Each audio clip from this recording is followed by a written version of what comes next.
पवन सिंह कल इवेंट के दौरान क्यों हो गए थे भावुक। जी हां दोस्तों, आपका स्वागत है मेरे चैनल ऑसम भोजपुरी पर।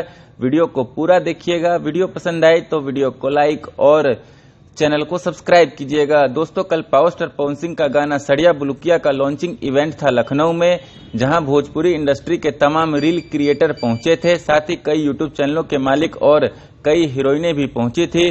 दोस्तों, कल इवेंट के स्टार्टिंग में ही पावर स्टार पवन सिंह भावुक होकर बोले कि हम जिस माहौल से आए हैं और अभी क्या से क्या हो गया है, इस माहौल से भी हम होके आए हैं, पर मैं माफी चाहूंगा। ये जो हमारी दुनिया है, यही हमारी खुशियां हैं। मैं इनके लिए हंसता हूं और इनके लिए ही रोता हूं। और एक कलाकार जब रोता है तो दुनिया रो देती है, और एक कलाकार जब हंसता है तो दुनिया हंस देती है।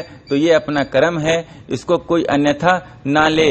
मैं सबसे पहले माफी मांगता हूं। तो दोस्तों, आपको तो पता ही होगा कि बिहार में अभी सबसे ज्यादा चर्चा श्रेया हत्याकांड की हो रही है, और पवन सिंह भी नबीनगर गए थे श्रेया को इंसाफ दिलाने के लिए, पर अभी तक श्रेया को न्याय नहीं मिल पाया है। और पवन सिंह ने भावुक होकर जो बातें इवेंट के स्टार्टिंग में बोला था वो बहुत जरूरी था, वरना न्यूज चैनल से लेकर यूट्यूबर तक सब पवन सिंह को ट्रोल करते और न्यूज बनाते कि ये क्या श्रेया को इंसाफ दिलाएंगे, ये तो खुद ही नाचने और गाने में बिजी हैं, पार्टी कर रहे हैं। पर पवन सिंह ने समझदारी से काम लिया और उन्होंने गाना भी रिलीज होने दिया, और उनको पता था कि उनके फैंस उनका नया गाना सुनने के लिए परेशान हैं। साथ ही मां गायत्री रिकॉर्ड्स यूट्यूब चैनल के मालिक के बारे में सोचते हुए उन्होंने ये इवेंट भी होने दिया। और मेरी नज़रों में पवन सिंह ने जो भी किया अपने फैंस की भलाई के लिए किया।